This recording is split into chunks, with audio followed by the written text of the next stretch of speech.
ပါလို့ဘောင်းကျိုးသနာနာကိုသိလို့နိုင်တော့ဘုရားရေနံတရားရေနံရေနံနဲ့တော့လို့ဆိုသက္ကာယုကျိုးလက်တော်မောရင်သေဖို့ဘုသောဘုမြောင်းနာရောဉာဏ်ညာပြတဲ့ပူဇော်တော်ကြပါစို့သက္ကရိတာပေါင်းသူတော်ကောင်းတို့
ဘုပ္ပလာတိနာသေတ္တဝန္တိတဝဝရဏမန္တဘုရားတေကာရဘာသနာဟု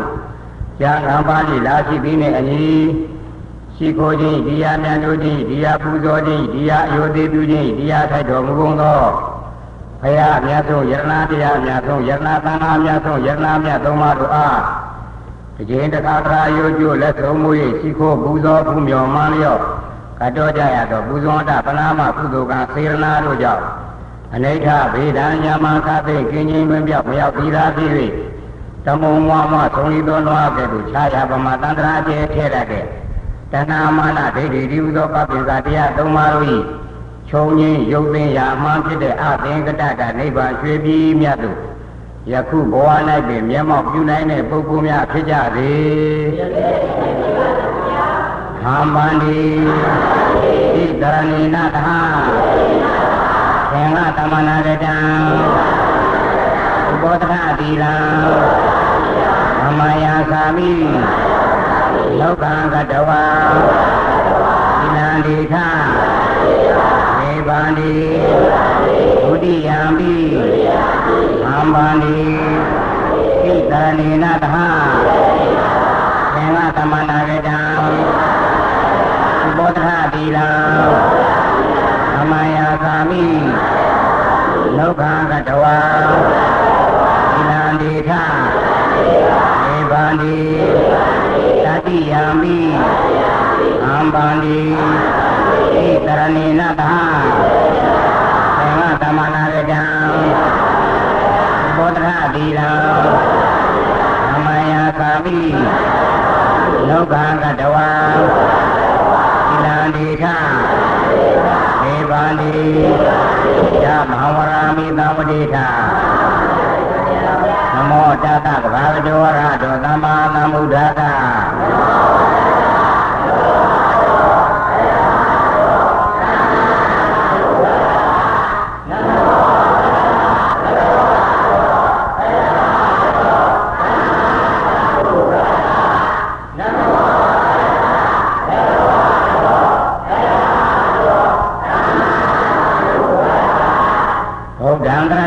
သာမိဓမ္မံတရဏံကိသာမိသံဃံတရဏံကိသာမိ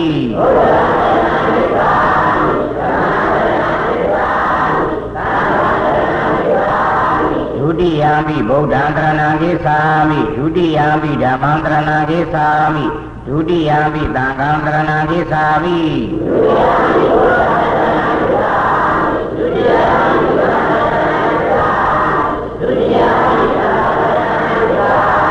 တတိယံပိဗုဒ္ဓံတရဏံကိသာမိတတိယံပိဓမ္မံတရဏံကိသာမိတတိယံပိသံဃံတရဏံကိသာမိတ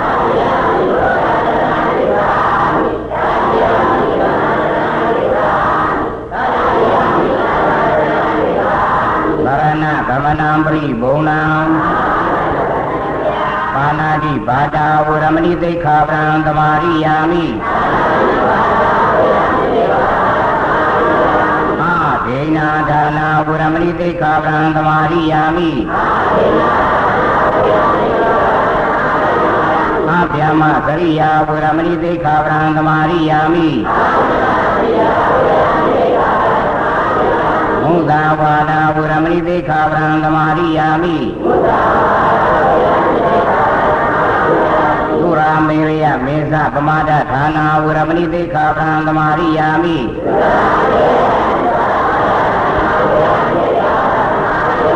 ဝိကာလဘောဓနာဝရမဏိသိက္ခာပံသမာရိယာမိ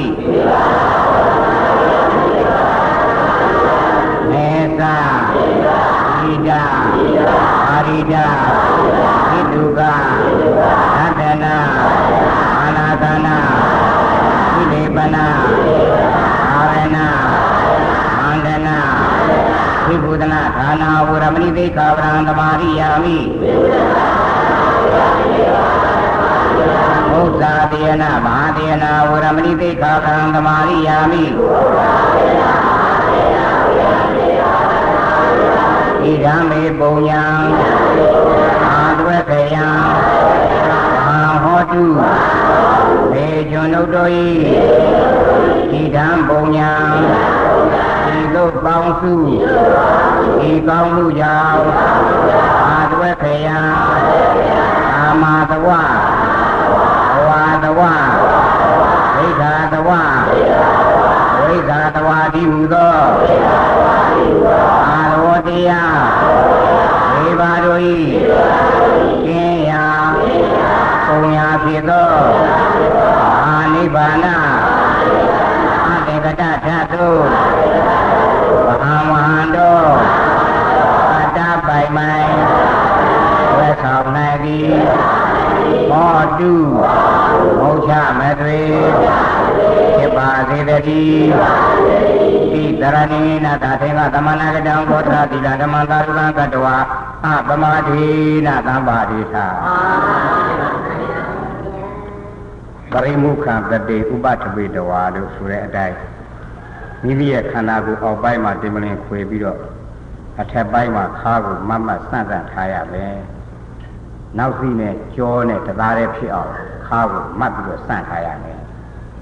ဘယ်ဘက်လက်ကအောက်ကထားညာဘက်လက်ကအထက်ကတင်လက်မထိတ်ချင်းအသာလေးဖြီးထားပါးစပ်ကိုပိတ်မျက်စိကိုပိတ်နားကိုပိတ်ဝင်လေထွက်လေကိုနှာခေါင်းကလည်းအသိနဲ့သတိကပ်ပြီးတော့မှတ်ထားရမယ်ဒီတော့ကာယ ानु ပဒနာတတိပဋ္ဌာန်ကနေဝေဒနာ ानु ပဒနာတတိပဋ္ဌာန်ကူကြရအောင်ဝေဒနာဘယ်နည်းနဲ့တက်မလဲဆိုတဲ့အခါကျတော့ပါဠိတော်ရှိတယ်အဲ့ဒီအချိန်တစ်ဆင့်တက်လိုက်ပီတိပဋိသင်္ဝေဒီပတ္တသိတ္တမိတိသိက္ခတိဒုက္ခပဋိသင်္ဝေဒီအတ္တသိတ္တမိပတ္တသိတ္တမိတိသိက္ခတိစိတ်တသင်္ခါရပဋိသင်္ဝေဒီအတ္တသိတ္တပတ္တသိတ္တမိတိသိက္ခတိပတ္တဗယံစိတ်တသင်္ခါရအတ္တသိတ္တမိတိသိက္ခတိအာနာပါနသတိသုတ်တံမှာဝေဒနာနဲ့ပတ်သက်တဲ့နည်းလေးခုကိုမြတ်စွာဘုရားဟောတော်မူထားတယ်ဒီပါဠိတော်ကိုလိုရင်းမိအောင်ထပ်မှချုံရမယ်ဆိုလို့ရှိရင်ပီတိပဋိသင်္ဝေဒီဒုက္ခပဋိသင်္ဝေဒီစိတ်တသင်္ခါရပဋိသင်္ဝေဒီပတ္တဗယံစိတ်တသင်္ခါရပတ္တဗယံစိတ်တသင်္ခါရလို့ပါဠိတော်၄ပိုက်ထွက်လာပါတယ်ကာယ ानु ပဒနာကနေပြီးတော့ဝေဒနာ ानु ပဒနာကူးတော့မယ်ဆိုရင်ဒီလေးချက်ကိုရှုရတယ်ဒီတော့အာနာပါနသရုဒ္ဓဇံကနေပြီးအဲ့ဒီဝေဒနာ ानु ပဒနာတတိပဋ္ဌာန်သွားဖို့ဘယ်လိုလုပ်မလဲခုနကဘုန်းကြီးပြောပြထားခဲ့တဲ့အတိုင်းထွက်လေဝင်လေနဲ့နှာသီးဝနဲ့ထိကြိုက်သွားတဲ့နေရာမှာတရားအားထုတ်နေတဲ့သူတော်ကောင်းပရိသတ်များရဲ့စိတ်ကိုထားရင်ဖြင့်ယခုပြောပြထားခဲ့တဲ့လမ်းစဉ်အတိုင်းဝိတေဝိဇာရာပီတိဒုက္ခဧကဂတဆိုတဲ့ဇာယင်္ဂ၅ပါးတို့တွင် ပထမဇာရဲ့အခိုက်မှာပီတိရှိတယ်ဒုက္ခရှိတယ်ဒုတိယဇာရဲ့အခိုက်မှာလည်းပီတိနဲ့ဒုက္ခရှိတယ်တတိယဇာရဲ့အခိုက်မှာပီတိကွာသွားပြီးဒုက္ခရှိတယ်သုဒ္ဓဇာကြတော့မှဒုက္ခပါလွတ်ပြီးတော့ဥပေက္ခဧကဂတာပဲကျန်တယ်မန္တပုဂ္ဂိုလ်များမှာတော့ပထမဒုတိယတတိယဇာအထိပီတိနဲ့ဒုက္ခတွဲလိုက်ရှိသေးတယ်သရုဒ္ဓဇာရောက်မှပီတိกว่าတယ်ဒုက္ခပဲကြံတယ်တိဋ္ဌပုဂ္ဂိုလ်များမှာတော့တတိယဇာမှာပဲပီတိကိုခွာခဲ့တယ်ဒုက္ခပဲကြံတယ်သရုဒ္ဓဇာရောက်တော့ဒုက္ခကိုပါခွာလိုက်ပြီးဥပေက္ခနဲ့ပဲနေတော့သူတော်ကောင်းပရိသတ်ကိုတိဋ္ဌပုဂ္ဂိုလ်များလို့သဘောထားပြီးပြောရမယ်ဆိုရင်ပထမဇာဒုတိယဇာအခိုက်မှာပီတိကထင်ရှားသွမ်းမှုနေပြီးတတိယဇာမှာဒုက္ခဝေဒနာကထင်ရှားသွမ်းမှုနေပါလေသရုဒ္ဓဇာရောက်တော့ပီတိရောဒုက္ခပါငြိမ်းသွားပါပြီအဲ့ဒီလိုဖြစ်နေတဲ့အချိန်မှာနှာခေါင်းထဲကလေကိုအာယုံပြုတ်ကြည့်လိုက်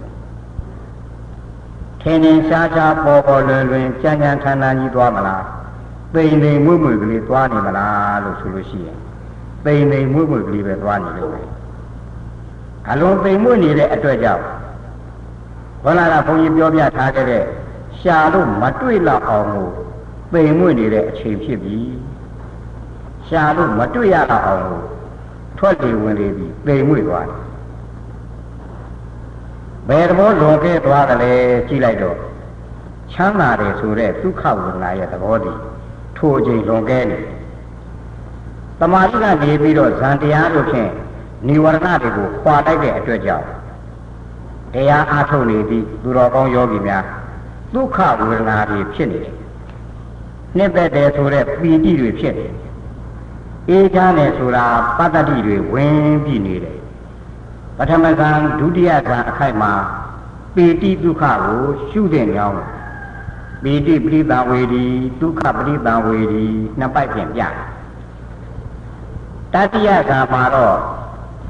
ဒုက္ခကိုပဲရှုရမယ်ဆိုတာဒုက္ခပရိသဝေဒီစိတ်တသင်္ခါရပရိသဝေဒီနှစ်ပိုက်ပြန်ပြပါသရုဒ္ဓဇာကြတော့ဥပေက္ခဝေဒနာကိုရှုရမယ်ဆိုတာပတ္တံပယံစိတ်တသင်္ခါရဆိုတဲ့အပိုက်ဖြင့်ပြပါတယ်ဒါဟာဒုက္ခနဲ့ဥပေက္ခဝေဒနာနှစ်ပါးကိုအာနာပါနနဲ့တွဲဆက်ပြခြင်းဖြစ်ပါတယ်တရားနာပရိသတ်ပေါင်းသူတော်ကောင်းတို့ကတခါတခါကြတော့ကမ္မထာကြောင်းနဲ့ဝင်ပြီးအားထုတ်တဲ့အခါမှာခန္ဓာကိုယ်ကနာတယ်ကျင်တယ်ထုံတယ်ကြိုက်တယ်ပင်ပန်းတယ်ဆင်းရဲတယ်ဆိုတဲ့သဘောတွေဝင်လာတယ်ယောဂီများမကြလုပ်ကြတာကဝေဒနာလိုက်ဝေဒနာလိုက်လို့ပြောရကြတယ်နာကျင်ထုံကြိုက်ပင်ပန်းဆင်းရဲလာတဲ့အချိန်မှာဝေဒနာလိုက်ကြတယ်ယခုကဲ့သို့ပီတိပတ္တိဒုက္ခဝေဒနာဖြစ်နေတဲ့အချိန်လူပရိသတ်ဝေဒနာလိုက်တဲ့သူမရှိတော့ဘူးချမ်းသာပါပြီဆိုတဲ့အချိန်ကြရင်ဖြင့်ဝေဒနာတဲပြီးတော့မလိုက်ပါမလိုက်ပြကြဘူးဒုက္ခဝေဒနာရဲ့ဓာတ်ချက်ကသိပြီးတော့ခံရတော့အဲ့ဒီအချိန်မှာဝေဒနာရှုတယ်ချမ်းသာတယ်ဆိုတဲ့ဒုက္ခဝေဒနာနဲ့ကျုံနေရတဲ့အချိန်ကြရင်ဖြင့်ဝေဒနာမရှိကြတော့ကမ္မထာကြောင့်လည်းမပြောပါနဲ့အိမ်မှာနေရင်လည်းကြည့်ပါလားစားရည်တောက်ရည်နေရည်ထိုင်ရည်စီဝါရည်သားရည်သမီးရည်တွေအကုန်လုံးအစဉ်ပြေလို့လုပ်ငန်းကိုင်ငန်းတွေတိုးတက်ကြီးပွားပြီးတော့အဖက်ဖက်ကပြည့်စုံနေလို့လောကီဒုက္ခနဲ့ပြည့်စုံနေတဲ့အချိန်မှာတို့ယောဂီများကမ္မထာတရားကိုသိပြီးတော့အမှတ်မရတတ်ကြဘူးဒါဓမ္မတာပဲဒါပေမဲ့စားရည်တောက်ရည်နေရည်ထိုင်ရည်အဆင်မပြေစီဝါရည်တွေကပြက်သာသမီဇနီးခင်မွန်းအဖက်ဖက်ကဒုက္ခအမျိုးမျိုးဖြစ်အဲ့ဒီလိုအမျိုးမျိုးအဖုံဖုံဒုက္ခတွေနဲ့ကျုံလာတဲ့အခြေကြတော့မှရိတ်တာသွားရကောင်းလို့ဘုံကြီးကြောင့်သွားရကောင်းလို့တောထွက်ရကောင်းမလို့တိုးတိုးကျယ်ကျယ်တွေဖြစ်လာတတ်ကြတယ်ဘုန်းကြီးဘာကိုဆိုလိုတာလဲဆိုလို့ရှိရင်ဒုက္ခဝေဒနာဒုက္ခဝေဒနာနှစ်ပါးတို့အနဲ့ဒုက္ခဝေဒနာနဲ့ကြုံတွေ့ရတဲ့ဒုယောဂီများ တရားဝေဒကြဒုက္ခဝေဒနာနဲ့ကြုံတွေ့တဲ့ပုဂ္ဂိုလ်တွေတရားရှာတတ်တယ်ဆိုတာလောကဓမ္မတာဖြစ်တယ်လို့တရားအားထုတ်ရင်းနဲ့ပဲဒုက္ခဝေဒနာနဲ့ကြုံနေတဲ့အချိန်ကြရင်ဝေဒနာလိုက်ဆိုတဲ့ယောဂီတဲမရှိဘူးနာကျင်ထုံကြိုက်ပင်မဆင်းရဲဖြစ်လာတဲ့အချိန်ကြမှာဝေဒနာလိုက်မယ်လို့အဲ့ဒီအချိန်ကြတော့မှနာတာကိုဝေဒနာဆိုပြီးတော့ရှုကြတယ်ဒုက္ခိတာဝေဒနာလုပ်ပြီးတော့ရှုတယ်ပေါင်ကြိုက်တာဝေဒနာလုပ်ပြီးရှုတယ်ခါကြိုက်တယ်ပေါင်ကြိုက်တယ်ထုံတယ်ကျင်တယ်နားတယ်ဆိုတာတွေဟာဒုတရားနာပရိသတ်များအဲ့ဒါဝေဒနာလားယုတ်တရားတွေဖောက်ပြန်တာလားလို့ဒီလိုမေးခဲ့လို့ရှိရင်ယုတ်တရားတွေဖောက်ပြန်တယ်လို့ဒီလိုပဲဖြေရတယ်ယုတ်တရားတွေကဖောက်ပြန်ကြတာလို့ဒီလိုပဲဖြေရတယ်ခါတိုက်တယ်ပေါင်တိုက်တယ်ထုံတယ်ကျင်တယ်နားတယ်ဆိုတာတွေဟာဒုပရိသတ်များအဲ့ဒါဝေဒနာလားယုတ်တရားတွေဖောက်ပြန်တာလားလို့ဒီလိုမေးမယ်ဆိုရင်ယုတ်တရားတွေဖောက်ပြန်တာလို့ပဲဖြေရတယ်တရားနာပရိသတ်များမြင်မဲ့မှတ်ကြပါခါတိုက်တယ်ဆိုတာယုတ်တရားဖောက်ပြန်နှိမ့်ဆက်ခြင်းသဘောပေါင်တွေတိုက်တယ်ထုံတယ်ကျင်တယ်နားတယ်ဆိုတာယုတ်တရားတွေရဲ့ဖောက်ပြန်နှိမ့်ဆက်နေတဲ့သဘောအတိအကျပြောရမယ်ဆိုရင်ဓာတ်ကြီး၄ပါးဖောက်ပြန်နှိမ့်ဆက်နေတာကိုပရိသတ်များကအဲ့ဒါကိုဝေဒနာလုပ်ပြီးတော့ရှုကြတယ်ဝေဒနာဆိုတာယုတ်လားနာလားလို့ဆိုလို့ရှိရင်ဝေဒနာဟာနာတရားပဲအဲ့ဒါနာတရားပဲဝေဒနာဆိုတာနာစေတသိက်ဝေဒနာစေတသိက်ဘာနဲ့ရှင်ဖြစ်တယ်လဲဆိုလို့ရှိရင်စိတ်နဲ့ရှင်ဖြစ်တယ်ရုပ်ရဲ့ဖောက်ပြန်နှိမ့်ဆက်နေတဲ့ဓာယာဓာချက်တွေကိုစိတ်ကသိပြီးတော့အဲ့ဒီအသိနဲ့တွဲပြီးဝေဒနာလေးခံစားလိုက်သွားတယ်ခန္ဓာပေါက်တဲ့အစရှိတဲ့ဓာယာဓာချက်တွေကရုပ်ရဲ့ဖောက်ပြန်နှိမ့်ဆက်တဲ့သဘောပိလနာဒုက္ခခါတိုက်တယ်ဆိုတဲ့နေရာကြည့်လိုက်ပေါင်တိုက်တယ်ဆိုတဲ့နေရာကြည့်လိုက်ဘာဖြစ်လို့တိုက်တယ်လဲစစ်စစ်တဲ့စူးစမ်းတဲ့ဓမ္မဝိဇ္ဇာတန်ဖိုးစဉ်အသုံးချကြရခါတိုက်တဲ့သဘောမရှိဘူးခါကတိုက်တဲ့သဘောမရှိဘူးတိုက်တာကဘယ်သူကတိုက်တာလဲလို့ဆိုလို့ရှိရင်ပထဝီဓာတ်အာဘောဓာတ်တေဇောဓာတ်ဝါယောဓာတ်ဓာတ်ကြီးလေးပါဆိုတဲ့မွေကြီးလေးကောင်ကတိုက်တယ်ခါကတော့မတိုက်ဘူးတရားနာပရိသတ်များဓာတ်လေးပါဆိုတဲ့မွေလေးကောင်တိုက်တာကိုဒီကနေ့ခါတိုက်တယ်ဆိုပြီးရှုတယ်ခါဆိုတာကသမုဒိသစ္စာတဏှိပညာတရားပထဝီအာဘောတေဇောဝါယောဆိုတဲ့ဓာတ်ကြီးလေးပါးကယုတ်တရားပရမတ္ထသစ္စာဒါဖြင့်ခါကိုရှုမလားဓာတ်လေးပါးကိုရှုရမှာလားလို့ဆိုတော့ဓာတ်လေးပါးကိုသူကရှုရမှာခါတိုက်တယ်လို့မလုပ်ခဲ့တဲ့ပထဝီအာဘောတေဇောဝါယောဆိုတဲ့ဓာတ်လေးပါးတစ်ပါးပါသောအကြောင်းကြောင့်နာကျင်တယ်ထုံကြိုက်တယ်ဆိုတဲ့ကာယကဒုက္ခအကျိုးကြီးဖြစ်ပေါ်တာပါတကားပင်မဆင်းရဲနာကျင်ထုံကြိုက်ဆိုတာကအကျိုးဒုက္ခသစ္စာအဲ့ဒီနာကျင်ထုံကြိုက်ဆိုတဲ့ဒုက္ခကိုဘယ်သူကဖြစ်စေတာလဲဆိုရင်ပထဝီဓာတ်တောင့်တင်းလို့လဲနာကျင်နာမယ်တေဇောဓာတ်အပူတွေနှိမ့်ဆက်လို့သို့မဟုတ်တေဇောဓာတ်အေးနှိမ့်ဆက်လို့တေဇောသည်ပိဋတေဇောဥဒ္ဒတေဇောနှစ်မျိုးရှိတယ်အဲ့ဒီပိဋတေဇောကနှိမ့်ဆက်လို့ဖြစ်စေဥဒ္ဒတေဇောကနှိမ့်ဆက်လို့ဖြစ်စေအပူတွေလွန်ကဲလို့အေးတွေလွန်ကဲလို့ဆိုပြီးတော့ပရိသတ်ပင်မလိုက်တယ်ဒါကြောင့်တေဇောဓာတ်နှိမ့်ဆက်တဲ့အတွက်ကြောင့်ပင်မတယ်ဆိုတဲ့ဒုက္ခဝါယောဓာတ်နှိမ့်ဆက်လို့ပင်မတဲ့ဒုက္ခခါတိုက်တယ်လို့မရှုဘဲနဲ့ဓာတ်လေးပါးတစ်ပါးပါနှိမ့်ဆက်လို့ဆင်းရဲတယ်လို့အဲ့ဒီလိုရှုရမှာနော်ဒါမှသာလေသူကအမှန်ဖြစ်ပဲခါတူဒီကဘာလဲတုံးဆိုတော့ပညာတရားဝိပဿနာဆိုတာကအဲ့ဒီပညာကိုကျော်၍ပူခြင်းအေးခြင်းတောင့်တင်းခြင်းအကျော်ခြင်းတွန်းကန်ခြင်းလှုပ်ရှားခြင်းဖွဲ့စည်းခြင်းယိုစည်းခြင်းဆိုတဲ့သဘာဝလေးခုကိုကွဲပြားညာမှာထင်အောင်ရှုပါအဲ့ဒီလိုရှုခဲ့လို့ပေါင်ခါရင်ဝမ်းစတဲ့နေရာတွေတကူလုံးဘယ်နေရာကြည့်အဲ့ဒီတတ္တိ၄ပါးပေါ်ခဲ့ရင်ပရမတ္ထယုတ်ဓာတ်ကြီး၄ပါးတဘာဘာမိသွားတဲ့အတွက်ကြောင့်အဲ့ဒါဓာတုမနတိကာရလို့မှတ်ပါသူလည်းကာယ ानु ပဒနာပဲဒါဖြင့်ဝေဒနာကဘယ်မှာဖြစ်တယ်လဲဆိုရင်သိတတ်တဲ့စိတ်ကလေးနဲ့တွဲပြီးတော့ဝေဒနာကဖြစ်သွားတယ်ဝေဒနာဆိုတာအဲ့ဒီဓာတ်၄ပါးနှိမ့်ဆက်လို့ပင်မနဲ့ဓာတ်ချက်တွေကိုခံစားရတာ ဒါကဝေဒနာအဲ့ဒီဝေဒနာကိုရှုရဒုယောဂီများကခါသွားပြီးတော့ရှုတယ်ပေါင်လို့ရင်တို့သွားပြီးတော့ရှုလိုက်တဲ့အခါပညာပေါ်ရောက်သွားတတ်တယ်အဲ့ဒီလိုမဖြစ်အောင်ဝေဒနာနဲ့ယုံနဲ့အဲ့ဒီလိုခွဲပြီးတော့ထားလိုက်ခါဆိုတာနဲ့ဓာတ်လေးပါးနဲ့ခွဲပြီးတော့ထားလိုက်ဆိုလိုတာကဓာတ်လေးပါးသိဆက်လို့ဆင်းရဲတဲ့သဘောနဲ့ထိုးဓာတ်လေးပါးတို့ကိုခွဲပြီးတော့အဲ့ဒီလိုရှုလိုက်အကြောင်းနဲ့အကျိုးဆက်ပြီးအဲ့ဒီမှာသစ္စာတွေတခါတည်းပေါ်သွားတယ်သစ္စာဘယ်နှချက်ပေါ်သွားပြီဆိုရင်တရားနာပရိသတ်ခါဆိုတာကသမုဒိသစ္စာအဲ့ဒီသမုဒိသစ္စာပေါင်ခါကျင်ဝမ်းတို့ကြော်လွန်ပြီးနောက်ဓာတ်ကြီးလေးပါဆိုတဲ့ပရမတ္ထသစ္စာအဲ့ဒီပရမတ္ထသစ္စာဓာတ်လေးပါတွဲပြီးတဲ့အခါမှာထိုဓာတ်လေးပါနှိမ့်ဆက်လို့ဆင်းရဲတယ်ဆိုတဲ့အရိယသစ္စာရဲ့တို့သစ္စာ၃ချက်တွေ့တယ်သမုဒိသစ္စာဆိုတဲ့ပညာထိုမှလွန်၍ပရမတ္ထသစ္စာဆိုတဲ့ဓာတ်လေးပါမှလွန်၍ထိုပရမတ္ထသစ္စာဓာတ်လေးပါနှိမ့်ဆက်လို့ဆင်းရဲတယ်ဆိုတဲ့ဒုက္ခဒီဟုသောအရိယသစ္စာအဲ့ဒီလိုအဆင့်ဆင့်ထိုးတွင်သိမြင်သွားအောင်ရှုပါတဲ့နာကျင်ထုံကိုက်ပင်မဆင်းရဲမှုဆိုတာတွေကိုယ်တည်းကပေါ်လာခဲ့ရင်အဲ့ဒီလိုရှုရဒီလိုပဲရှုလိုက်ဒါဖြင့်ဝေဒနာကြတော့ဘယ်လိုရှုမလဲဘယ်လိုလုပ်ပြီးတော့ရှုမလဲဆိုတော့ပင်မဆင်းရဲတဲ့အချိန်မှာဝေဒနာရှုတယ်လို့ယောဂီတွေချမ်းသာတဲ့အချိန်မှာဝေဒနာရှုကြပါဆင်းရဲတဲ့အခါမှာတော့ဝေဒနာရှုပြီးချမ်းသာတဲ့အခါကျမှဝေဒနာမရှုခဲ့ရင်မရှုဘဲထားတဲ့ဒုက္ခဝေဒနာမှာဘာဖြစ်သွားမလဲဆိုရင်ဒုက္ခယဝေဒနာယဖုထောတမနောအဘိနန္တေတိအဘိဝတ္တတိ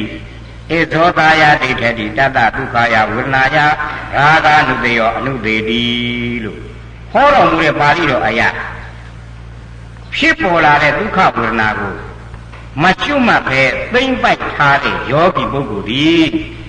အဘိနန္တတိယာခဖြင့်နှစ်သက်ဆွဲလာ၏အဘိဝတ္တတိချမ်းသာလေစွာနှစ်သက်ဖွယ်ကောင်းလေစွာလို့နှုတ်ကထောဖို့ပြောဆိုလေတော့၏ဧသောတာယဒုက္ခဝေဒနာမှာသက်ဝင်နစ်မြုပ်၍တိဋ္ဌတိတည်လေတော့၏တတထိုသူဤဒုက္ခယဝေဒနာယဒုက္ခဝေဒနာ၌ယာဂနုတေယောထိုဒုက္ခဝေဒနာကိုတတ်မဲ့သောယာဂတရားသည်အနုသေတိဝင်ရောက်လာပြီဒုက္ခဝေဒနာကိုတတ်မဲ့တဲ့ယာဂဖြစ်လိမ့်မယ်တဲ့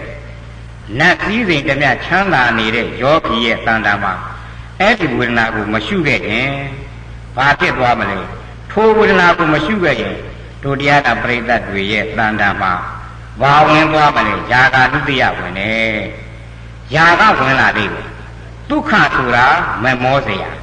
တောင့်တခင်မဲစရာစွဲလန်းစရာပဲဒါကြောင့်ဒုက္ခဝေဒနာပါယာကဝင်မှာစိုးရတဲ့အတွက်ကြောင့်ထိုးချိန်မှာဒုပရိသတ်များရှာလို့မတွေ့တော့အောင်သိမ်မွေ့နူးညံ့ပြီးတော့နေတဲ့အာနာပါနမရှာတော့ပဲနဲ့ဤမြထင်ရှားပြီးတော့လာတဲ့ဒုက္ခဝေဒနာကိုဝေဒနာနုပဒနာသတိပဋ္ဌာန်တင်ပြီးတော့ရှုလိုက်လို့ရှိရဲ့တဲ့ဒုတရားနာပရိသတ်နောက်ထပ်တတိပဋ္ဌာန်တစ်ပါးတိုးမလာဘူးလားဆိုတော့တတိပဋ္ဌာန်တရားတစ်ပါးတိုးလာအဲ့တော့တတိပဋ္ဌာန်တရားတစ်ပါးကိုအသုံးပြုရင်းနဲ့တတိပဋ္ဌာန်၄ပါးပါဝင်တယ်ဆိုတဲ့အာနာပါနတုဒ္ဓမှာမြတ်စွာဘုရားဟောကြားထားချက်ကိုဘုန်းကြီးတင်ပြလိုက်ခြင်းဖြစ်ပါတယ်ပီတိတံဝေဒီအာတာသိတာပီတိသိက္ခတိဒုက္ခပတိတံဝေဒီအာတာသိတာပီတိသိက္ခတိပီတိပတိတံဝေဒီနှစ်သက်ရွှင်လန်းအားရဝမ်းသာနေတဲ့ပီတိကိုကောင်းစွာထင်ရှားစေလျက်အတ္တသိတာမိပတ္တသိတာမိထွက်လေဝင်လေကိုဖြစ်စေရန်ဣတိဤသို့သိက္ခတိအာထုတ်ပါလေတဲ့ဒုက္ခပတိတံဝေဒီချမ်းသာတယ်ဆိုတဲ့ဒုက္ခဝေဒနာကိုကောင်းစွာထင်ရှားစေလျက်အတ္တသိတာထွက်လေကိုဖြစ်စေရဣတိဤသို့သိက္ခတိအာထုတ်ပါလေအဲ့လိုပီတိဒုက္ခဖြစ်လာခဲ့ရင်တဲ့ယောဂီရဲ့သာနာမှာချမ်းသာတယ်နှစ်သက်တယ်လို့ဖြစ်နေတဲ့အချိန်မှာနှစ်သက်မှုလေးဖြစ်နေတာကြက်ပြီးလေးဖြန်းနေထလာတာပီတိပဲလို့ယောဂီရဲ့ဉာဏ်ထဲကနေစနစ်တကျပရမတ္ထတရားကိုခွဲထုတ်လိုက်ပါ ပီတိရဲ့တတ္တိကိုဤကဲ့သို့ဉာဏ်ဖြင့်ဓမ္မဝိဇ္ဇာတန်ဘောစဉ်ဖြင့်အသုံးချခွဲမထုံးမိခဲ့လို့ရှိရဲ့ထိုအချိန်ငါဤနှစ်သက်ခြင်းငါဤရှင်လန်းခြင်းဆိုပြီးတော့တဏှာတွေမာနတွေဒိဋ္ဌိတွေဝင်လာလိမ့်မယ်တဲ့ပညာဝေဒနာသိတ္တသင်္ခါရဤကဲ့သို့ရှင်လန်းပြီးတက်တက်ကြွကြွကြီးခန္ဓာကိုယ်သိငနေငြိမ့်ငနေဖြစ်နေတာဘယ်သူလဲဟိဆိုပြီးတော့စီးစစ်လိုက်တယ်ဒါပီတိကအလိုလုပ်နေတာဆိုတာသိလာလိမ့်မယ်စိတ်တွေစေတသိက်တွေအေးချမ်းပြီးတော့တကူလုံးမှာတခါတည်းဝါကန်းလေးတွေစီတဲ့စိတ်ထားသလိုချမ်းသာပြီးတော့နေတာဟာဘယ်သူလဲဆိုလို့ရှိရင်အဲ့ဒါဒုက္ခဝေဒနာရဲ့သဘောပဲလို့အဲ့ဒီဒုက္ခဝေဒနာကိုဉာဏ်ထဲမှာပေါ်လာအောင်ခေါ်ပြီးတော့ထုတ်လိုက်ဓမ္မဝိဇ္ဇာတန်ဘောစဉ်ပညာကိုအသုံးချအဲ့တော့ပီတိနဲ့ဒုက္ခနှစ်ခုရှင်းကြည့်ပါဘယ်သူကလွန်ကဲနေတယ်လဲဆိုရင်ဒုက္ခကလွန်ကဲနေတယ်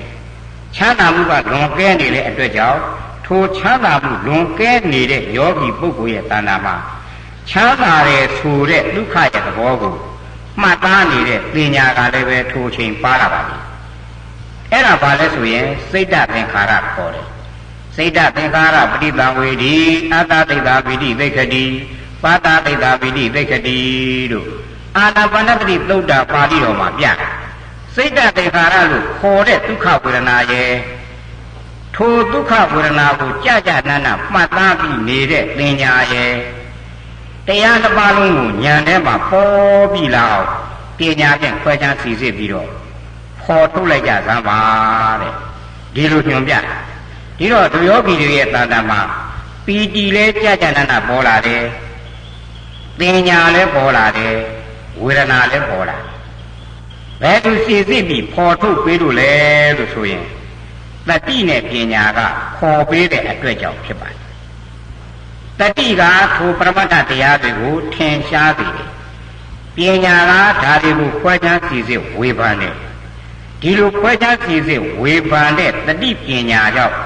ယောဂီတို့ရဲ့တဏ္ဍာမှာဘာတွေထင်ရှားပေါ်လာကြတယ်လဲဆိုတော့ပီတိထင်ရှားပေါ်လာတယ်ဒုက္ခထင်ရှားပေါ်လာတယ်ပညာထင်ရှားပေါ်လာတယ်ထိုကဲ့သို့စိတ်တသင်္ခါရခေါ်တဲ့ပညာဝေဒနာပေါ်လာတဲ့အချိန်မှာယောဂီများဘာလို့ကြမလဲတဆင့်တက်လိုက်ကြပြီတဆင့်တက်လိုက်ရပတ္တံပယံစိတ်တသင်္ခါရအတ္တသိက္ခာပိတိသိက္ခတိပတ္တံပယံစိတ်တသင်္ခါရပတ္တသိက္ခာပိတိသိက္ခတိစိတ်တသင်္ခါရပညာဝေဒနာဆိုတဲ့စိတ်တသင်္ခါရတွေကိုပတ္တံပယံတော့ငြိမ့်စေလျက်အာတသိက္ခာမိပတ္တသိက္ခာပိထွက်လေဝင်လေကိုဖြစ်เสียဣတိဤတို့သိက္ခတိအာထုတ်ပါလေတဲ့ထွက်လေဝင်လေကိုဖြစ်စေပြီးတော့အာထုတ်ရမယ်ဒုက္ခဝေဒနာလို၍အာမထုတ်ရဘူးကွာဒုက္ခဝေဒနာအတွက်မျှော်လင့်ချက်နဲ့အာထုတ်နေလို့ရှိရင်ဒုက္ခကိုတောင်းတတဲ့နိကန္တိဆိုတဲ့တဏှာလောဘဝင်တတ်တယ်ဒါကြောင့်ဒုက္ခဝေဒနာတိုးပွားအောင်မကြိုးစားရဘူးဒုက္ခဝေဒနာငြိမ်းချမ်းတော့ကြိုးစားတဲ့သူကဤကဲ့သို့ထင်ရှားပေါ်လွင်ပြီးနေတဲ့ပညာနဲ့ပညာနဲ့ဝေဒနာကိုလျော်ကားသွားအောင်ထိုးချိန်အားထုတ်ရမယ်တဲ့သိမ်မွေ့သွားအောင်ငူးညံ့သွားအောင်အားထုတ်ရမယ်လို့ညွှန်ပြတာထိုနေရာမှာဘုန်းကြီးတို့နီးနှစ်ခုအသုံးချရဒုက္ခဝေဒနာလွန်လွန်ကဲကဲဖြစ်နေရင်အဲ့ဒီဒုက္ခဝေဒနာသိမ်မွေ့ပြီးတဖြည်းဖြည်းလျော်ကားသွားအောင်လေအလုံးလုံးပေးကြရပါတယ်ဒုက္ခဝေဒနာကိုနှစ်သက်တတ်မဲ့နေတဲ့ຢာကမဝင်အောင်လဲအလုံးလုံးပေးကြရပါမယ်အကယ်၍များဒုက္ခဝေဒနာလွန်ကဲပြီးဒီအာယုန်နမိတ်တွေကိုမပေါ့ပေါ့အောင်ဝိတက်ဆိုတဲ့အလုပ်ကလုပ်ပေးတယ်အဲ့တော့ဝိတက်ကအဲ့ဒီနမိတ်အာယုံအပေါ်တင်ပေးလိုက်တဲ့အခါကျတော့ထိုစိတ်ပြီးထိုပေါ်လာတဲ့နမိတ်ပေါ်မှာငြိမ့်နေပြီးတော့မပြေးတော့ဒီတော့ထိုကဲ့သို့ပေါ်လာတဲ့အာယုံနမိတ်အပေါ်ကိုဝိတက်ကတင်ပို့ပေးလိုက်လို့တို့ယောဂိုင်ကစိတ်ကလေးကအဲ့ဒီအပေါ်ရောက်သွားပြီဆိုရင်ထိုနမိတ်ကိုပဲလေမပြတ်တလက်ဆက်ဆင်ញင်းနေတဲ့သဘောသုံးသပ်နေတဲ့သဘောကိုဝိสารရဲ့အလုတ်တာဝန်လို့ဒီလိုခေါ်တယ်သူကဝိสารရဲ့အလုတ်ကဆင်ញင်းမဲ့သုံးသပ်ဒါပဲသူ့အလုတ်ကအဲ့ပြီးတော့သူကဘယ်လိုဝင်လုပ်ကြလဲဒါပီတိရတခါဝင်လုပ်ပြန် ဝိสารကကိုနမိတ်ကိုမပြတ်တလဲဆက်ဆင်းရင်းနေတဲ့ဆင်းရဲပါများတော့ဥပမာပြရမယ်ဆိုလို့ရှိရင်ပုပ္ပများတဲ့အခါကျတော့အယောင်တလက်လက်ထွက်လာတဲ့ရွှေပရိသီရဲ့လက်တွင်းက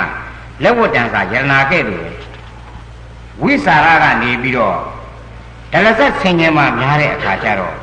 လှုပ်ရှားလာတဲ့နမိတ်ဟာတဖြည်းဖြည်းနဲ့မလှုပ်ရှားတော့ဘဲနဲ့ငြိမ်သက်ပြီးတော့ပြိုးပြိုးပြက်ပြက်တခါနဲ့အယောင်တွေထွက်ပြီးတော့စိတ်တွေဟာဖိတ်ဖိတ်တော့ကြည်လဲလာအဲ့ဒီနမိတ်ကိုဇက်တိုက်ကြည်ရဲတဲ့စိတ်ဒီဖိတ်ဖိတ်တော့ကြည်လဲလာတဲ့အချိန်မှာနောက်ထပ်ရလာတာကဘာလဲတုံးဆိုလို့ရှိရင်ပီတိရဲ့အလုတ်တာဝင်ကြက်တိကလေးများဖြန်းကနေဖြင်းကနေထခန္ဓာကိုယ်လေးကကြွကနေသိမ့်ကနေဖြစ်လာတရားထိုင်နေရင်တရားထိုင်နေရင်အဲ့လိုဖြစ်ပြီးတော့ထိုနမိတ်အပေါ်မှာစိတ်တွေငြိမ်သက်လာတဲ့အချိန်မှာတို့ယောဂီများရဲ့တဏ္ဍာမှာကြည့်လို့ကောင်းလိုက်တာရှုလို့ကောင်းလိုက်တာဆင်ញင်သုံးသပ်လို့ကောင်းလိုက်တာဆိုတဲ့နှစ်သက်တဲ့သဘောတွေရင်ထဲမှာနှလုံးသားထဲမှာပြည့်နေတဲ့သဘောတွေအာဘာတိယဖြစ်နေတဲ့သဘောတွေဖြစ်တာပီတိဖြစ်လာတာပါပဲအဲ့ဒီလိုခန္ဓာကိုယ်မှာနှစ်သက်ခြင်းငြိမ်းချမ်းခြင်းတက်ကြွခြင်းပေါ်ပါခြင်းနူးညံ့ရှင်လန်းခြင်းကြက်ပြီးတခါပြန်ထပြီးတော့အလွန်အေးချမ်းတဲ့သဘောဝင်လာပြီးပီတိရဲ့နှောင်သားကနေပြီးတော့အေးချမ်းတဲ့သဘောပတ္တတိဆိုတာပါလာကာယပတ္တတိစိတ်တပတ္တတိစိတ်တွေကလည်းအေးချမ်းလာတယ်စိတ်ကအေးချမ်းတဲ့အတွက်ကြောင့်ခန္ဓာကိုယ်ကြီးကလည်းအေးချမ်းသွားတယ်ဘလောက်ပဲထိုင်နေရ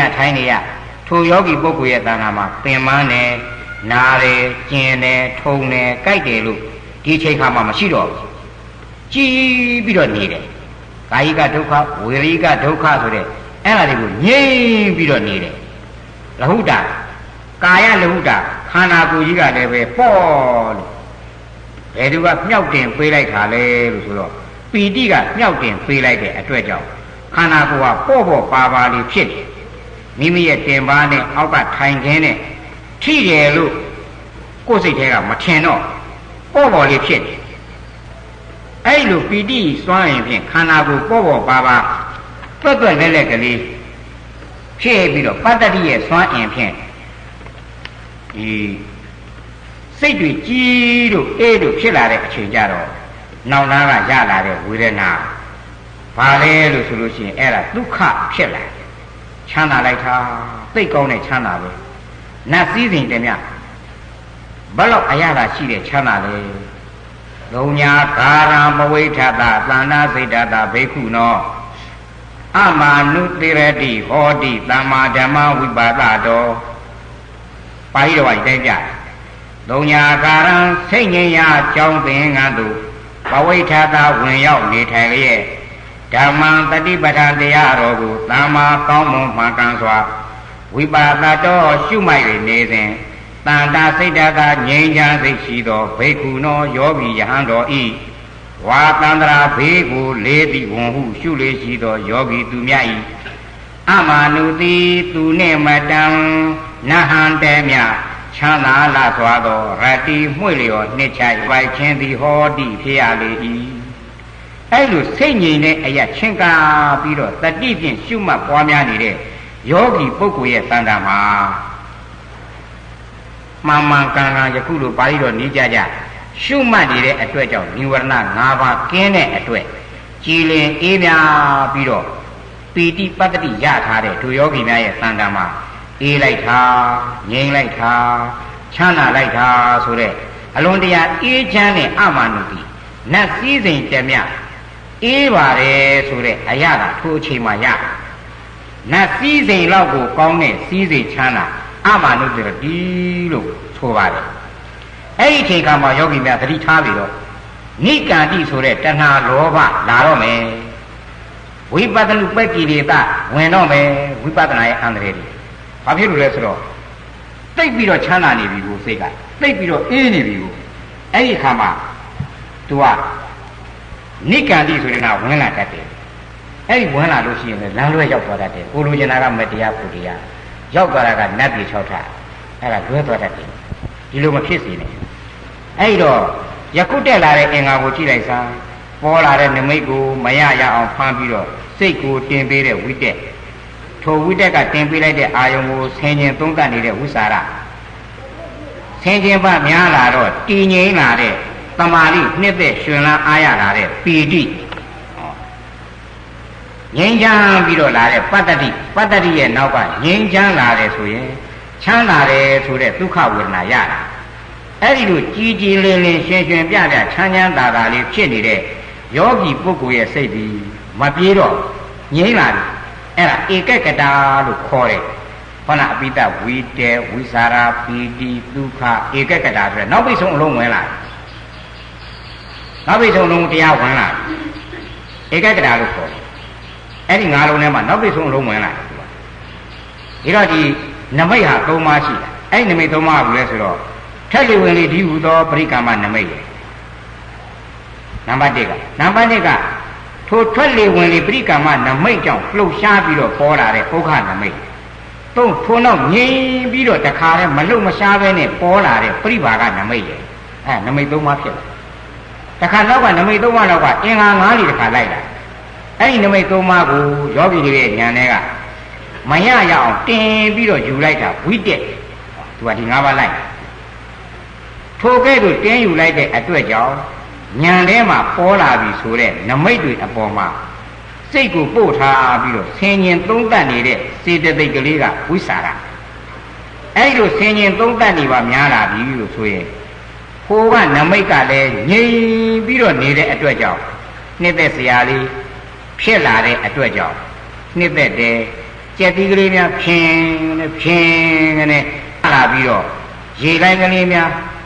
ပုတ်သွားတဲ့အခါကျတော့ရေလိုင်းခတ်လိုက်တဲ့အခါဒီအခါမှာဆိုလို့ရှိရင်လှေကလေးဟာမြောက်ကနေသိမ့်ကနေဖြစ်ပြီးတဲ့ကာလသွားရအဲ့ဒီရေလိုင်းလေးပေါ်မှာစီးနေတဲ့ငှက်ကလေးကလည်းဒီတိုင်းပဲမြောက်ကနေသိမ့်ကနေဖြစ်သွားတယ်လို့ပဲဒီတိုင်းပဲပီတိဆိုတဲ့တိုင်းကပုတ်ခတ်လိုက်တဲ့အခါကျတော့ခန္ဓာကိုယ်လေးကလည်းပဲလိမ့်ကနေသိမ့်ကနေငြိမ့်ကနေဆိုပြီးတော့အဲ့လိုတိတ်ပြီးတော့အရာရှိတယ်ပတ္တတိကိုတန်လိထင်တတ်တယ်သူကအဲ့ဒီနောက်မှာဆိုလို့ရှိရင်စိတ်တွေစေတသိက်တွေအေးသွားပြီးပူပန်တဲ့သဘောဘာမှမရှိတော့နိဝရဏ၅ပါးရှင်းပြီးတော့စိတ်တွေကြီးလို့အေးနေတယ်အဲ့လိုကိုယ်ရောစိတ်ပါအေးချမ်းလာတဲ့အခါမှာကာယိကဒုက္ခတွေအကုန်ငြိမ်းသွားတယ်အဲ့လိုကာယိကဒုက္ခပင်ပန်းတယ်ထုံတယ်ကျင်တယ်ကြိုက်တယ်ဆိုတာတွေကဘာမှမရှိဘဲနဲ့စိတ်ထဲမှာလည်းပဲပူလောင်တာတွေလည်းမရှိဘဲနဲ့ငြိမ့်သွားရင်အဲ့ဒါဘာလဲဆိုလို့ရှိရင်ပတ္တတိလို့ခေါ်တယ်အဲ့ဒီအချိန်မှာတရားအားထုတ်နေသူမှာဒါနိဗ္ဗာန်ပဲလို့မထင်လိုက်နဲ့ဒါမဲ့ညာပူညာပဲလို့လည်းမထင်လိုက်နဲ့နိဗ္ဗာန်အာရုံပြုနေရပြီလို့လည်းပဲမထင်လိုက်နဲ့အဲ့ဒီလိုတော့အထင်မမှားလိုက်နဲ့အဲ့ဒီပတ္တတိမှာပဲဝိပဿနာလမ်းစဉ်ဟာရပ်ပြီးတော့သွားနိုင်တယ်ဒီလိုအထင်မှားမယ်ဆိုလို့ရှိရင်ဘာဖြစ်လို့လဲအရာကသိရှိတာသိပြီးတော့အေးနေသိပြီးတော့ကြီးနေတဲ့အတွက်ကြောင့်အဲ့နေရာမှာထင်မှားတတ်တယ်ဒါကိုအထင်ကြီးတတ်တယ်ဒီနေရာမှာမကြီးနဲ့ဒီလောက်နဲ့လည်းနှစ်သိမ့်မနေနဲ့နောက်မဲ့ဝိပဿနာလမ်းစဉ်ပဲကိုသူကရပ်သွားနိုင်တဲ့တတ္တိရှိတယ်အဲ့ဒါသွားထင်လိုက်လို့ရှိရင်မထင်နဲ့အဲ့လိုအေးချမ်းလာတဲ့အချိန်ကျတော့ကြည့်လိုက်တာစိတ်တွေစေတသိက်တွေကာယိကဒုက္ခစေတသိကဒုက္ခမရှိတော့ဘူးဆိုတော့သူ့တဏ္ဍာမှာဝေဒနာအပြင်ဘာဝေဒနာဖြစ်မလဲဆိုတော့ဒုက္ခဝေဒနာချမ်းသာလိုက်တာနတ်ချမ်းသာတယ်များချမ်းသာတဲ့ဒုက္ခဝေဒနာထိုးချိန်တို့ယောဂီများရအမနုပရတိဟောတိနတ်ချမ်းသာတော့ကိုကောင်းတယ်အဲ့ဒီချိန်မှာတန်တိဒုက္ခလို့ထင်မြင်ထင်လိုက်တယ်ဒါမထင်လိုက်နဲ့ဝေဒနာတဲ့ဒုက္ခဝေဒနာဖြစ်ပြီးတော့နေတာတန်တိဒုက္ခမဟုတ်ဘူးတန်တိဒုက္ခဆိုတာအင်းကြီးနဲ့နိဗ္ဗာန်ကိုခေါ်တာအဲ့ဒီခါမှာဇာဟာအဆင့်ဆင့်တက်သွားပြီဒီဒုက္ခဝေဒနာရဲ့နောင်နာကနေပြီးတော့ချမ်းသာလိုက်တဲ့အချိန်မှာထိုပုဂ္ဂိုလ်ရဲ့စိတ်ပြီးငြိမ်သက်ပြီးဖြစ်သောကြောင့်ဧကကတာကြလို့တမာရိရတယ်ဒါကြောင့်ဝိတက်ရဲ့ဝိสารရဲ့ပီတိရဲ့ဒုက္ခရဲ့ဧကကတာရဲ့လို့ထိုချိန်ထိုပုဂ္ဂိုလ်ရဲ့တန်တာမှာဇာယင်္ဂ၅ပါးရတယ်အဲ့ဒါပထမဇာပဲအဲ့လိုပထမဇာလို့ခေါ်တဲ့ဇာယင်္ဂ၅ပါးရထားတဲ့ယောဂီပုဂ္ဂိုလ်ဟာသုံးသက်ဆင်ခြင်ရင်းနဲ့တော်တော်ကြာတော့သူ့စိတ်ထဲကဘယ်လိုဖြစ်လာလဲထိုနမိတ်တွေကိုမရရအောင်ယူပြီးတော့နေရတဲ့ဝိတက်ကိုဆက်ဆုပ်ပြီးတော့လာတယ်ဝိတက်ဆိုတာကထိုကဲ့သို့သောပရိက္ခမနမိတ်ဥက္ကနမိတ်ပရိပါကနမိတ် ထိုနမိတ်တွေကိုမရရအောင်တင်းယူရတယ်နှိုးယူရတယ်ဝိတက်ဆိုတာတော်တော်အလုတ်များတယ်ရဲ့လို့အဲ့ဒီစိတ်ကိုအပြစ်မြင်ပြီးလာတဲ့အချိန်မှာအဲ့ဒီဝိတက်ကိုအပြစ်မြင်ပြီးတော့လာတဲ့အချိန်မှာဟိုနမိတ်တွေကလည်းပဲငြိမ်ပြီးတော့နေတယ်ဥပမာရွယ်လုံးထင်နေတယ်မာကျူလီမေရီကြီးထင်ပြီးတော့နေတယ်အယောင်လေးကလည်းပဲငြိမ်ပြီးတော့နေတယ်မလွတ်တော့ဘူးအဲ့ဒါလေးစိုက်ကြည့်နေတော့ဝိတက်ရဲ့သဘောဖြင့်အာယုံအထူးတင်ပေါ်ရမလိုတော့တဲ့အတွက်ကြောင့်ဝိတက်သည်အလိုလိုကွာသွားတယ်အဲ့ဒီချိန်ခါမှာဒီနမိတ်အာယုံအထူးတလည်းတင်ပြီးတော့ယူပေါ်ရမလိုတော့အဲ့လိုမယူတော့တဲ့အတွက်ကြောင့်ဝိတက်သည်အလိုလိုကွာသွားတယ်အဲ့ဒီနောက်ကျတော့ဝိတက်ကိုသာလျှင်မကတော့ပဲနဲ့ဆင်ញင်သုံးသပ်ပြီးတော့နေရတဲ့ဝိစာရလည်းပဲယွံမုန်းပြီးတော့လာခဲ့တဲ့အတွက်ကြောင့်ဟောရင့်ကျက်လာခဲ့တဲ့တမာရီအရှိန်အားကောင်းလာခဲ့တဲ့သူယောဂီပုဂ္ဂိုလ်ရဲ့တဏ္ဍာမှာအထူးတလည်းဆင်ခြင်နေဖို့ရန်လဲမလိုတော့ဘူးဆိုတဲ့အခါကျတော့ဝိစာရဟာလည်းကွာသွားတယ်ဝိတက်ဝိစာရကွာသွားပြီဆိုလို့ရှိရင်ဇန်တွေဟာအဆင့်ဆင့်တက်လာတယ်ဝိတက်ဝိစာရကျင်းသွားတာဒုတိယဇန်ခေါ်တယ်ပိဋိဒုက္ခဧကဂတနဲ့နေတယ်နောက်ကျတော့သူယောဂီများရဲ့တဏ္ဍာမှာကြည့်လိုက်သာပိဋိကျက်တိတဖြန်းများထလာ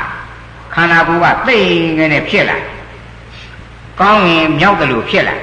အဲ့ဒီလိုခန္ဓာကိုယ်အနေအထားတွေအမျိုးမျိုးသိငယ်နဲ့ညိတ်ငယ်နဲ့မြောက်တဲ့ဖြစ်တာတွေကြောင့်စိတ်ဒီဘယ်လိုသဘောဖြစ်လာတယ်ဆိုတော့ဥပ္ပိလာဝိတသဘောပေါ်တော့ပေါ်တဲ့သဘောဖြစ်လာမငြိမ်သက်တဲ့ရေပြင်မှာလှော်ခတ်နေတဲ့လှေကလေးကဲ့သို့ပဲအဲ့ဒီယောဂီရဲ့ပုဂ္ဂိုလ်ရဲ့စိတ်ဟာလည်းပဲအနည်းငယ်ပေါ်တော့ပေါ်ပြီးတော့လှုပ်ရှားနေအဲ့ဒီခါမှာထိုယောဂီဟာပီတိကိုအပြစ်မြင်လာတယ်တရားထုတ်နေတဲ့ပုဂ္ဂိုလ်ပီတိကိုပြန်ပြီးတော့အပြစ်မြင်လာတယ်ပီတိကြောင့်ငါစိတ်တွေဟာဤကဲ့သို့ပေါ်လောနဲ့လှေကလေးတစ်စင်းရေထဲမျောသလိုဖြစ်နေတာပါလားအဲ့လိုပီတိကိုအပြစ်မြင်လာတဲ့အချိန်မှာပီတိကိုယွန်ရှာဆက်ဆုပ်လာတဲ့အချိန်မှာကြာရင်တမာရီအားကောင်းအဲ့ပီတိဟာအလိုလိုပဲကွာပြီးတော့သွားတယ်ပေါ်လာတဲ့နမိတ်ကိုစူးစူးဆိုင်တဲ့ကြည်ရင်နဲ့ပီတိတွေကွာသွားတယ်ဝိပဿနာကိုမတည်သေးဘူးနော်အဲ့လိုပီတိကွာသွားတော့ဘာဖြစ်သွားတယ်လဲဇာအားဖြင့်ကြည့်လိုက်စမ်းပါတတိယဇံဒုက္ခဧကဂတနဲ့ပဲနေတော့တယ်တတိယဇံဆင်းရောက်သွားပြီသူကအဲ့ဒီကနေပြီးတော့တဆင်းတက်လိုက်မယ်ဆိုလို့ရှိရင်သရုရဇံနဲ့ရောက်ပြီလဲဆိုရောဒုက္ခကွာသွားတယ်ဒုက္ခဝေဒနာဆိုတာကပီတိပတ္တိကြောင့်ဖြစ်တယ်ယခုပီတိကိုအပြစ်ရှုပြီးခွာလိုက်တော့ပီတိရဲ့အကျိုးဆက်ဖြစ်တဲ့ဒုက္ခဝေဒနာကိုလည်းခွာပြီးသားဖြစ်သွားတယ်ဒါကြောင့်သရုဒ္ဓဇံကိုဝင်သွားတော့ဧကဂတမှာဥပ္ပခါဝင်လာတဏှာဖြင့်ဆိုလို့ရှိရင်ချမ်းသာမှုလေးနဲ့တည်ငြိမ်မှုဆိုတဲ့ဒီနှစ်ခုပဲကြံတော့တယ်ချမ်းသာတယ်ဆိုတဲ့ဒုက္ခဝေဒနာနဲ့တည်ငြိမ်ပြီးတော့နေပါတယ်ဆိုတဲ့ဧကဂတဒီနှစ်ခုများတာကြံတဲ့အချိန်မှာတို့ယောဂိများရဲ့တဏ္ဍာမှာဒုက္ခဝေဒနာကိုလည်းပဲသူအပြစ်မြင်လာပြန်ချမ်းသာမှုဒီတေရိခြားခြားစစ်စစ်ပြီးတော့ဒီကြည့်လိုက်တဲ့အခါချမ်းသာတယ်ဆိုတဲ့သဘောကိုတေရိခြားခြားဉာဏ်သွင်းပြီးတော့ကြည့်လိုက်ရင်ဒီဘယ်လိုလဲစိတ်ဒီပေါ်လို့ပေါ်တဲ့သဘောပဲသူလည်းရှိတာချမ်းသာမှုတစ်ခုကာယကဒုက္ခစေတသိကဒုက္ခတဘာဘာနဲ့ကြုံတွေ့နေတဲ့ပုဂ္ဂိုလ်ရဲ့စိတ်ဒီဘယ်လိုလဲဆိုလို့ရှိရင်တည်ငြိမ်တဲ့သဘောကိုတည်ပြီးတော့မဆောင်ဘူးရင့်ကျက်တဲ့သဘောတည်ငြိမ်တဲ့သဘောကိုဒုက္ခဝေဒနာပြီးသိပြီးတော့မဆောင်ရဘူးချမ်းသာမှုကြောင့်ဘာဖြစ်တတ်တယ်လဲဆိုလို့ရှိရင်နိကန္တိဆိုတဲ့တဏှာလောဘဘက်ကိုတဖြည်းဖြည်းຫນွယ်ပြီးတော့သွားတတ်တယ်ချမ်းသာတဲ့ပုဂ္ဂိုလ်များချမ်းသာလာပြီဆိုလို့ရှိရင်နိကန္တိဆိုတဲ့ဒါတဏှာလောဘဘက်ကိုတွယ်ပြီးတော့သွားနိုင်တဲ့တတ္တိရှိတယ်ဒုက္ခယဝေဒနာယပုဋ္ဌောတမာနောအဘိနန္ဒတိအဘိဝတ္တတိဧဇောတာယဒိဋ္ဌတိတတ္တဒုက္ခယဝေဒနာယယာဂာနုတယောအနုသေးတိတဲ့အနုတ္တယရမိုက်ဒုက္ခဝေဒနာကိုနှစ်သက်ရင်ယာကဝင်လာတတ်တယ်အဲ့ဒီလိုဖြစ်သွားတတ်တဲ့အတွက်ကြောင့်ယောဂီဟာဘာဖြစ်လာတယ်လဲချမ်းသာမှုလေးကိုအပြစ်မြင်ပြီးတော့ထိုကဲ့သို့ပေါ်နေတဲ့နမိတ်ကိုပဲရှုမှတ်ပွားများရင်းနဲ့တော်တော်ကြာတော့ချမ်းသာတဲ့သဘောကိုဖြည်းဖြည်းနဲ့ မျက်နှာတွဲပြီးတော့ဥပက္ခအလိုလိုဝင်လာတယ်ချမ်းသာမှုကိုမျက်နှာတွဲပြီးတော့ဥပက္ခဝင်လာခဲ့ပြီဆိုရင်တို့တရားနာပရိသတ်များရဲ့အဲ့ဒါအဖို့တန်သွားပြီဥပက္ခဆင့်ကိုရောက်ပြီဆိုလို့ရှိရင်အဖို့တန်သွားပြီ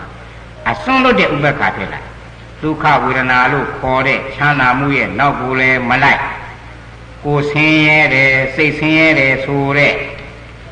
ဒုက္ခဒေါမနတရဲ့နောက်ကိုလည်းမလိုက်တဲ့အတွက်ဒုက္ခဒေါမနတအစွန်းကိုလည်းပဲလွန်သွားတယ်ချမ်းသာတယ်ဝမ်းသာတယ်ဆိုတဲ့ဒုက္ခဒေါမနတအစွန်းကိုလည်းလွန်သွားတယ်ဒုက္ခဒေါမနတနဲ့ဒုက္ခဒေါမနတအစွန်းနှစ်ဖက်လွန်သွားပြီဆိုရင်အဲ့ဒီယောဂီပုဂ္ဂိုလ်ရဲ့စိတ်ဒီအလွန်ငြိမ်သွားပါပြီဥပက္ခနေတဲ့ရောက်သွားပါပြီအဲ့ဒီအချိန်ခါမှာဘုရားရှင်ကိုတော်မြတ်ကနေပြီးတော့တတိပဋ္ဌာန်သုတ်တော်မှာခေါ်တော်မူတဲ့အာတာပိတံပဇာနောတတိမာဝိနေယလောကေအဘိဇာဒေါမနတံဆိုတဲ့ပါဠိတော်နဲ့အညီဖြစ်သွားတယ်အာတာပိကိလေသာမံတပုံယံကိုပူပန်စေတတ်တဲ့ဝိရိယလေးရှိသည်ဖြစ်၍တတိမာဝါယောလေတယုတ်ပရမတ္ထတရားဆိုတဲ့ထွက်လေဝင်လေကိုကောင်းစွာထင်ရှားစေတဲ့တတိလည်းရှိသည်ဖြစ်၍သံဃာနောထွက်လေဝင်လေရဲ့သဘောကိုကောင်းစွာဆင်ញင်သုံးသပ်ပြီးတော့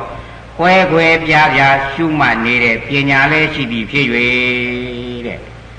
အဲ့ဒီအချိန်ပညာကိုအသုံးချပြီးတော့ဝိပဿနာကူးမယ်ဆိုလို့ရှိရင်လွယ်ပြီးတော့သွားပြီဒီအဆင့်ထိအောင်ကိုအားထုတ်ရမှာနော်တို့ယောဂီများဒီအဆင့်ထိအောင်ကိုကြိုးစားရမှာလောကမှာစီဝါဥစ္စာရှာတာဟာလွယ်လွယ်လေးနဲ့မရတယ်တို့တရားရှာတာဟာလေလွယ်လွယ်လေးနဲ့မရဘူးအင်မတန်ကိုဇွဲကောင်းမှအင်မတန်ကိုတတ္တိကောင်းမှအင်မတန်ကိုလုံလဝရိယကောင်းမှမပြင်းမကြီးနဲ့အားထုတ်မှဒါတဖြည်းဖြည်းရလာမှာအားထုတ်ပါများလာလို့ရှိရင်မရဘဲမနေဘူးရဖို့ရရတယ်အိုတဲ့နေရာရှိသလိုမအိုတဲ့နေရာရှိတယ်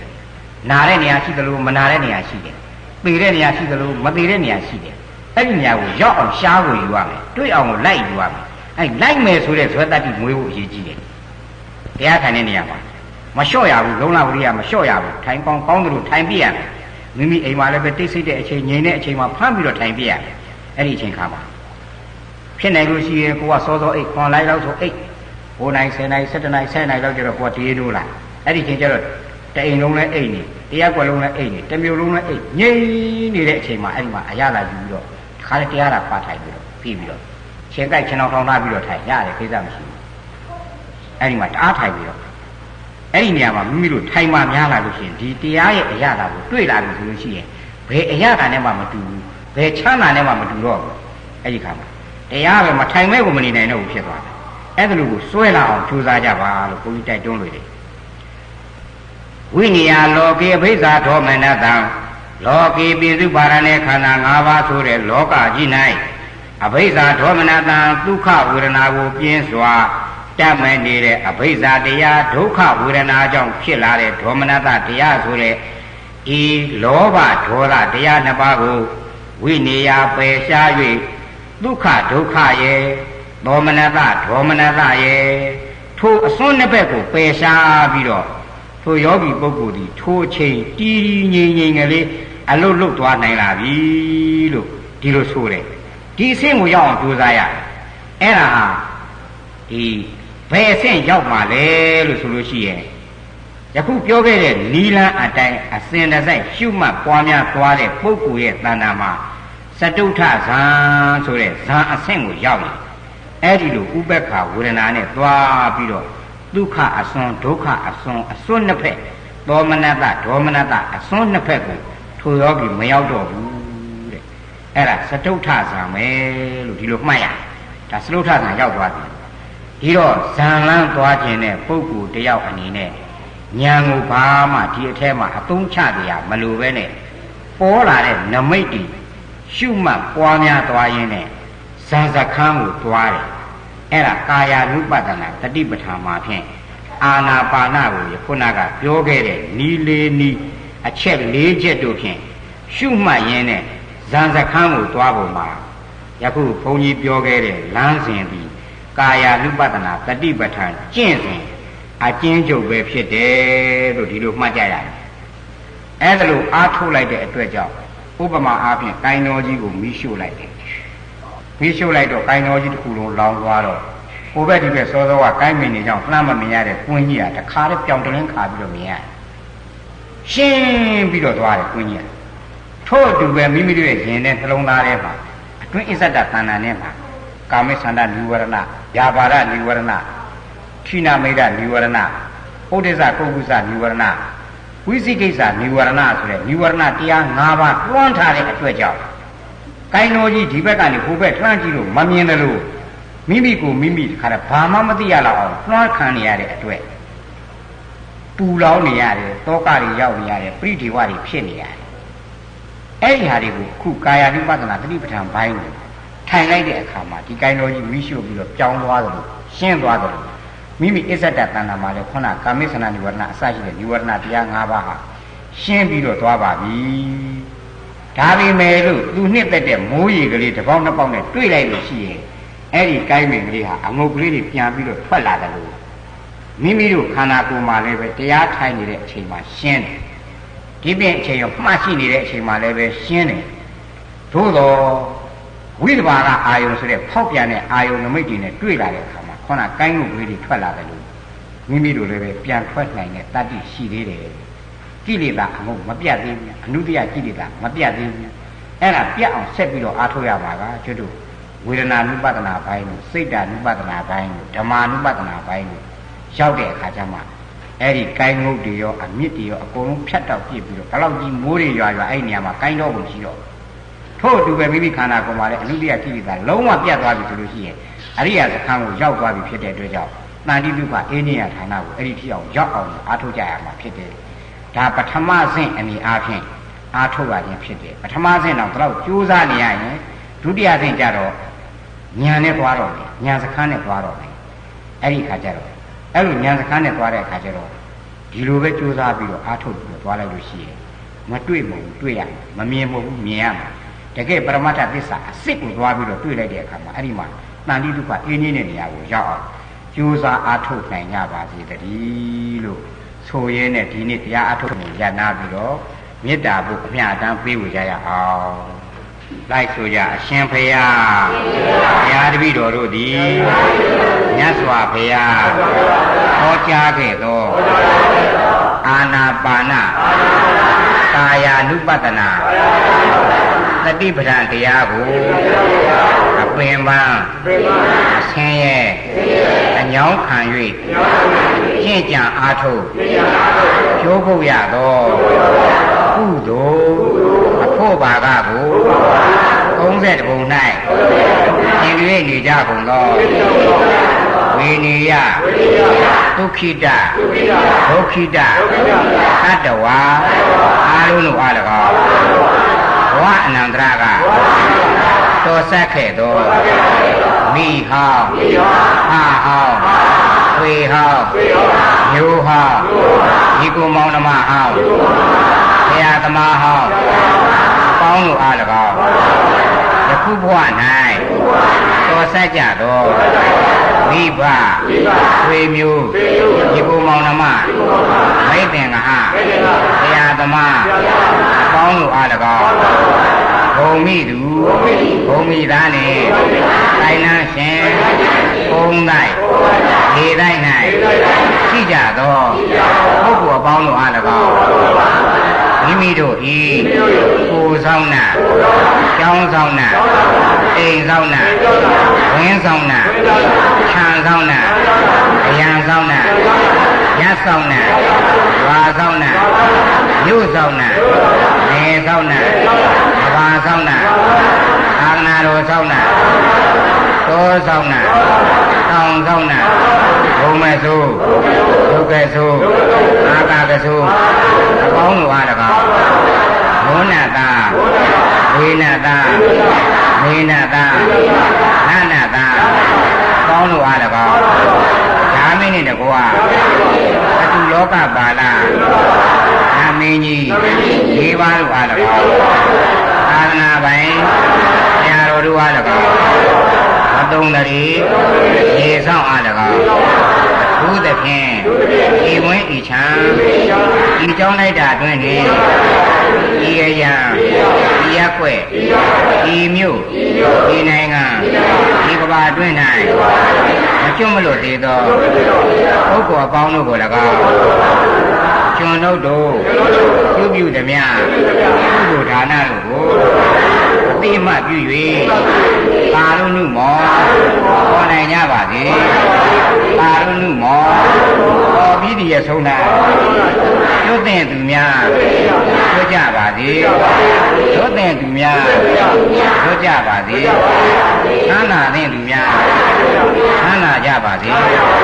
အဆင့်မြင့်တဲ့သူများဆင့်မြင့်နိုင်ကြပါစေကျွတ်စေကျွတ်စေကျွတ်စေကျွတ်စေကျွတ်စေကျွတ်စေ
ချမ်းသာကြပါစေ